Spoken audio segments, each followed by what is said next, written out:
أعوذ بالله من الشيطان الرجيم. بسم الله الرحمن الرحيم. ولقد خلقنا الإنسان ونعلم ما توسوس به نفسه ونحن أقرب إليه من حبل الوريد إذ يتلقى المتلقيان عن اليمين وعن الشمال قعيد ما يلفظ من قول إلا لديه رقيب عتيد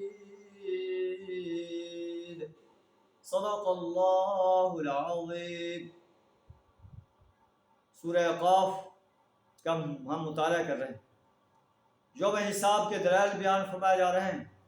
اللہ فرماتا ہے کہ ہم نے انسان کو پیدا کیا اور ہم اس کے دل میں ابھرنے والے تمام وساوس کو جانتے ہیں. ہم اس کی رگے گردن سے بھی زیادہ قریب ہیں.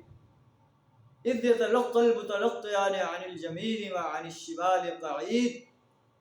ہمارے اس براہ راست علم کے علاوہ دو کاتب اس کے دائیں اور بائیں بیٹھے ہر چیز سب کر رہے ہیں. ما يلفظ من قول الا لديه رقيب عتيد. کوئی لفظ اس کی زبان سے نہیں نکلتا جسے محفوظ کرنے کے لیے ایک حاضر باش نگران موجود نہ ہو. وجاءت سکرۃ الموت بالحق. پھر دیکھو وہ موت کی جان کنی حق لے کر آ پہنچی. ذلک ما كنت منه تحید. یہ وہی چیز ہے جس سے تو بھاگتا تھا. ونفخ فی الصور. اور سور پھونک دیا جائے گا. ذلک یوم الوعید. یہ ہے وہ دن جس کا تمہیں خوف دلایا جاتا تھا. وجاءت کل نفس معها سائق وشہید. ہر شخص اس حال میں آ گیا اس کے ساتھ ایک ہانک کر لانے والا ہے اور ایک گواہی دینے والا ہے.